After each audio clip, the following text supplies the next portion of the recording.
texts. That is what a marriage of 9 years cost Priya Okafor, the night her water broke alone on a cold kitchen floor in Mississauga. Her husband Marcus wasn't working late at the hospital the way he claimed. He was 40 minutes north, in a suite at the Sheraton in Vaughan, pouring wine for a woman named Celeste, who wore his grandmother's perfume and didn't know, or didn't care, that his wife was 38 weeks pregnant and her contractions were 3 minutes apart. Priya didn't know any of that yet. She only knew the floor was cold against her palms, that her phone kept going to voicemail, and that the baby was coming whether Marcus answered or not. She called her neighbor, she called a cab. She did what women who have been quietly doing everything alone learn to do. She handled it. The person she did not call was her father. Not because she didn't want to, but because Desmond Osei was the kind of man people called last. Not because he was unhelpful, but because once you called Desmond, things became irreversible. He was 63 years old and had spent 30 years as a forensic accountant and private investigator in Toronto. The kind of man who wore good suits and spoke in complete sentences, and had quietly, methodically dismantled the financial futures of 3 sitting politicians and 1 mid-sized pharmaceutical CEO without ever raising his voice. He had retired 2 years ago technically. He still had the same contacts, the same patience. The same particular way of looking at a person, head slightly tilted, expression unreadable, like he was already 3 steps ahead of whatever they were about to say. Priya called him the morning after. She was sitting in a hospital bed in Trillium Health with a 6-pound baby girl asleep on her chest and a phone full of messages from Marcus. Panicked, scrambling messages that arrived at 2 a.m. when he'd finally surfaced and found her gone and the kitchen floor damp. "She's here," Priya said when Desmond picked up. "I'm okay, the baby's okay." There was a pause. "I'm on my way," Desmond said. "Dad, I'm fine." "I know you're fine," he said. "I'll be there in 20 minutes. He didn't ask where Marcus was, he didn't need to. The fact that Priya was calling him instead of her husband answering told him everything. Marcus arrived at the hospital 45 minutes before Desmond did. He was wearing yesterday's clothes, and he'd clearly showered in a hurry, his collar still damp. He cried when he saw the baby. He touched Priya's hand and she let him, because she was exhausted and her daughter was warm and real and breathing, and she didn't have the capacity yet for what was coming. She filed it away. The way a woman who has been quietly absorbing small betrayals for years learns to do. She pressed it down and looked at her daughter's face instead. Marcus named the baby Leah. Priya agreed because it was beautiful and because in that moment she was too tired to negotiate anything. Desmond arrived and sat in the plastic chair by the window. He looked at Marcus the way he looked at tax returns he suspected had been manipulated. Not with accusation, but with a particular quality of attention, the kind that makes a person aware that every number is being noted. "Where were you last night?" Desmond asked pleasantly. "Work ran late," Marcus said. "Surgery went long. I had my phone on silent." Desmond nodded. He looked at the window. He said nothing else for the rest of the visit, but on his way out, while Marcus was in the bathroom and Priya was nursing Leah, Desmond stopped at the nurse's station and had a quiet word with a colleague whose daughter-in-law worked in hospital administration. He asked one question: whether Marcus Okafor had been on the surgical schedule the previous evening. He had not. Desmond drove home slowly, the highway light sliding over the windshield in long orange stripes. He didn't call anyone that night. He didn't send messages or make threats. He simply opened a fresh document on his laptop and began to type. He had done this 30 times in 30 years. He knew exactly how it started. Priya came home 5 days later. She moved through the house in a fog of new mother exhaustion, feeding and burping and pacing the hallway at 3 in the morning while Leah screamed at the indignity of existing. Marcus helped when he was home, which was, she began to notice, less than he used to be. He had always worked long hours. But now there was something underneath the absence that she hadn't noticed before, a texture, a hum, like a television left on in an empty room. She noticed the way he checked his phone in the bathroom with the door locked. She noticed that his gym bag had been coming home not smelling like the gym. She noticed that he'd changed his phone passcode without mentioning it, a thing that had never happened in 9 years of marriage. She didn't look through his things, not because she didn't want to know, but because she already knew, in the way women often know months before they have evidence. Instead she called her father and asked him to come for Sunday dinner. She didn't say anything directly. She didn't have to. Desmond watched Marcus through dinner, the way he laughed too readily, the way he refilled his wine glass twice before the main course, the way he excused himself twice to check on a patient and came back each time slightly too composed, the way a person composes themselves after a private conversation they couldn't risk being overheard. After dinner, while Priya put Leah down, Desmond washed the dishes. Marcus dried. They stood at the sink together in relative silence. "Busy week?" Desmond asked. "Very," Marcus said. "The unit's been short-staffed." Which nights were you on? Marcus answered without hesitating. Wednesday and Friday, he said. Desmond dried his hands on the dish towel. Wednesday was the night he'd confirmed Marcus had no surgical bookings. He'd checked Friday too, later that week. Also clear. He put the dish towel down. He said goodnight and kissed his daughter at the door and drove home in the same quiet way he'd driven home every Sunday night for 30 years. He was not angry. Anger was a luxury he had long since learned to defer. 3 weeks later, Desmond's investigator, a former RCMP officer named Patrick who now worked privately out of a Scarborough office, handed him a folder. Celeste Marin, 31 years old. Worked in pharma sales out of a Yonge Street office. She and Marcus had been seeing each other for 14 months. Patrick had the hotel receipts, the credit card statements, the parking records and 17 photographs taken from public spaces.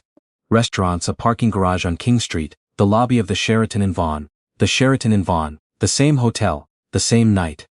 Desmond set the folder on his desk and sat with it for a long time. It was not the infidelity alone that had decided things.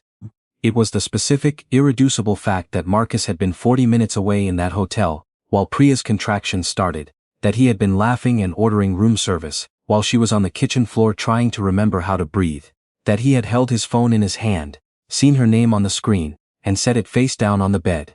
Patrick had recovered the phone data legally, through channels Desmond preferred not to explain.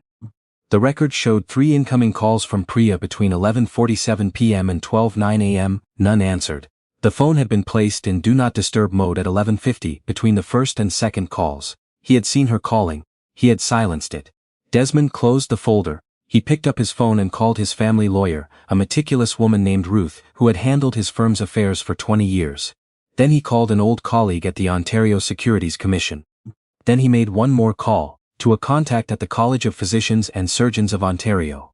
He did not rush. He made each call the way he did everything, methodically, without drama, each piece placed exactly where it needed to go. He gave it 3 more weeks. In that time, Marcus received a letter from the hospital's ethics board requesting documentation around 2 patient billing irregularities.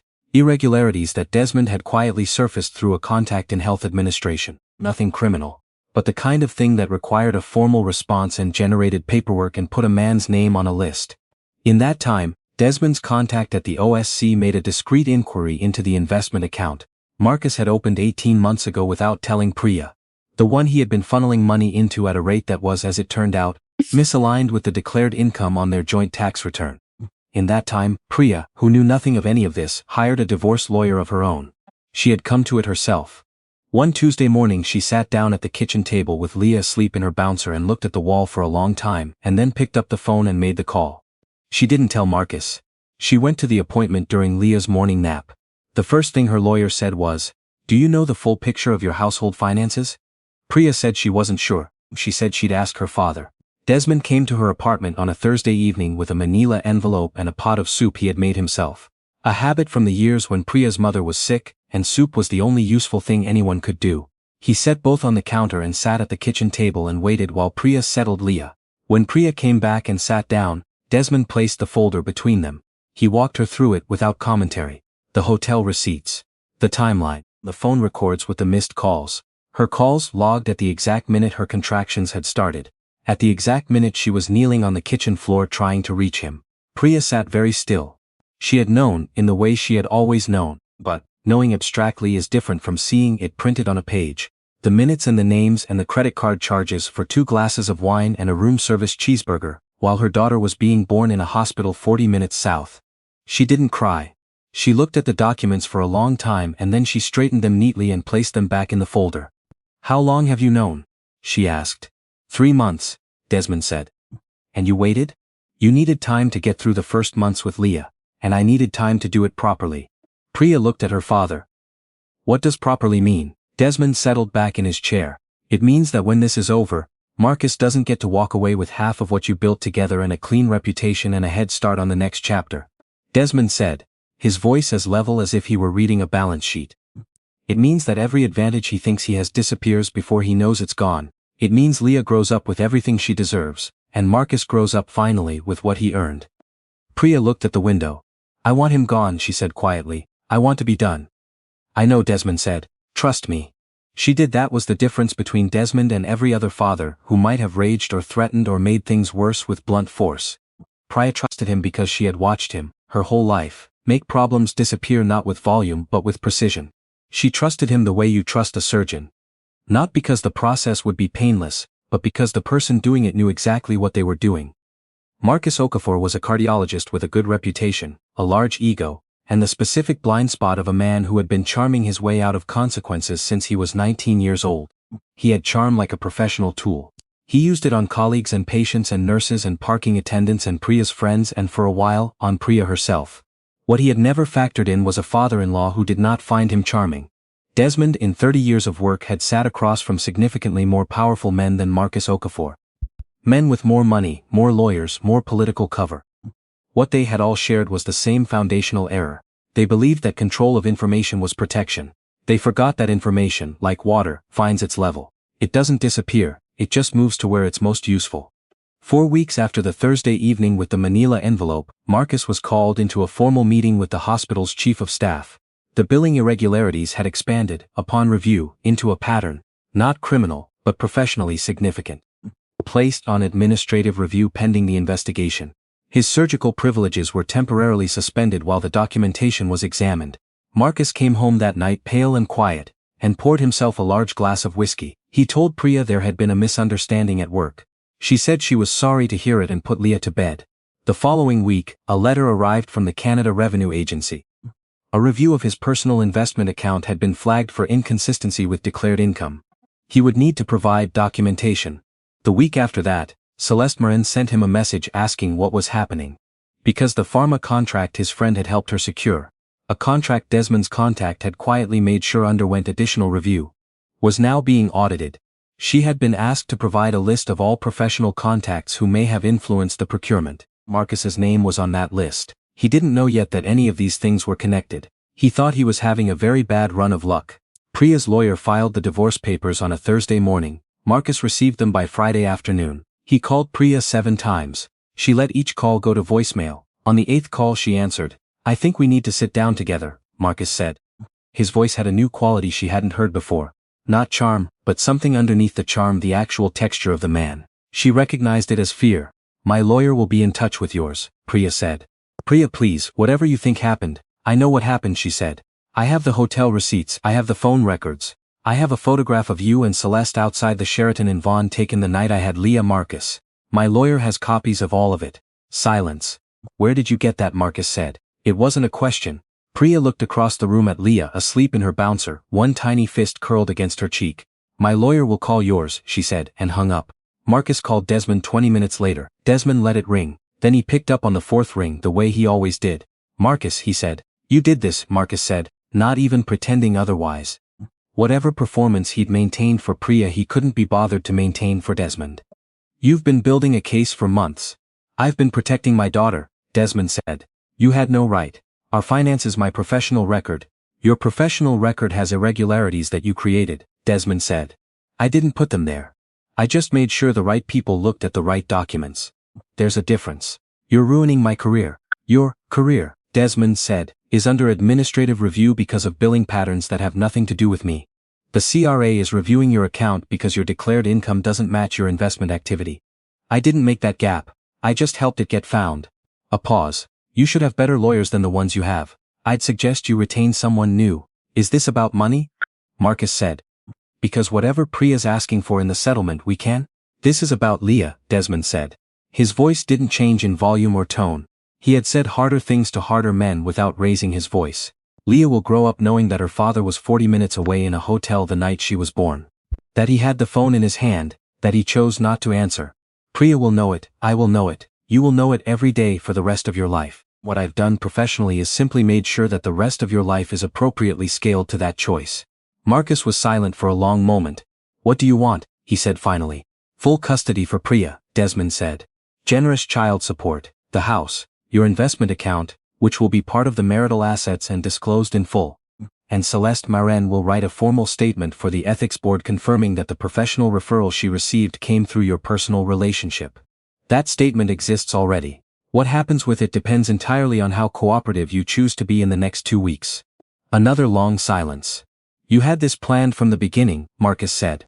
"From the morning after Leah was born," Desmond said. "Yes. The divorce took 4 months to finalize." Marcus did not contest the custody arrangement. He did not fight the asset division. His lawyer, the new one Desmond had discreetly suggested he retain, a woman known for steering clients away from expensive battles they wouldn't win, negotiated a settlement that was in Priya's favor, comprehensive. Marcus's administrative review at the hospital concluded with a formal reprimand on his record and a requirement for additional oversight on billing practices. He kept his surgical privileges. He was not destroyed professionally. Desmond had not aimed for that. He had aimed for consequence, which is different from annihilation. A reprimand on a record doesn't ruin a career. It just follows a man quietly, the way choices follow people whether they choose to acknowledge them or not. Celeste left the pharmaceutical industry. Her contract was not renewed. She moved out of her Yonge Street apartment and, last Priya heard through a mutual acquaintance, was working somewhere in the Okanagan. Priya didn't feel triumphant about it. She felt, mostly, nothing about Celeste at all. Celeste had been a choice Marcus made, not a person who had wronged her specifically. Priya saved her energy for more important things. 6 months after the settlement, Priya sat in the backyard of the house in Mississauga that was now, unambiguously, hers. It was an August evening, still warm at 8 o'clock, the kind of evening that makes Canadian summers feel like a reward for surviving the winter. Leah was in the grass on a blanket 7 months old, pulling at her own socks with an expression of profound seriousness. Desmond sat in the chair across from her, a glass of iced tea sweating in the heat. "Are you okay?" he asked. It was the question he had asked her in some form or another, her entire life. It was the question her mother used to ask before she got sick, and Desmond had taken it over with the same gentleness and none of the performance of it, just genuine inquiry. Priya looked at Leah. "I'm tired," she said honestly, "but it's a different kind of tired, not the scared kind." Desmond nodded. "I want to say thank you," Priya said, "but I don't quite have the word for what you did." "You don't need one," he said. "I do though," she said, "because what you did wasn't just fixing it. It was. You didn't take it over, you waited for me to get to where I needed to be, and then you made sure the ground was level when I got there." Desmond looked at his granddaughter on the blanket, at the way she'd finally gotten one sock off and was examining it with complete bewilderment. "She's going to be furious," he said, "when she finds out socks come in pairs." Priya laughed. "A real one, the first real one in a long time, the kind that starts in the chest and surprises you on the way out." "She has your face," Priya said, "around the eyes." "She has your mother's hands," Desmond said. They sat in the warmth of the yard while the light went slowly golden and Leah moved on to investigating a blade of grass with the same intensity she'd brought to the sock, and neither of them said anything for a while. There are men who protect their families with noise and threat, and the performance of strength. And then there are men like Desmond Osei, who understand that the most complete form of protection is patience. The willingness to wait until every piece is exactly where it needs to be before you pull the single thread that unravels everything. Marcus Okafor would spend the rest of his career with a notation on his professional record and the knowledge, specific and unshakable, that there are certain nights you cannot undo, that a phone call unanswered doesn't disappear, that the price of a night you choose for yourself over the people who need you is, in the end, everything. Priya didn't need him to suffer, she needed Leah to be safe. She needed the house and the financial security and the legal protection and the space to breathe. She got all of it. She got it because she had a father who loved her in the most useful way. Not loudly, not with fury, but with the kind of patient, methodical certainty that doesn't flinch and doesn't stop and doesn't need anyone to know its name. Some nights after Leah was asleep and the house was quiet, Priya would sit at the kitchen table with a cup of tea and look at the floor where she had knelt alone in the dark, and she didn't feel grief about it anymore. She felt something closer to clarity. The floor was just a floor. The house was hers. Her daughter was asleep down the hall, and for the first time in a very long time, her phone could go an entire evening without making a sound, and she wouldn't feel even a flicker of dread about what she might be missing. That was what healing felt like, she decided. Not the absence of the hard thing, just the discovery that the hard thing, finally, was over.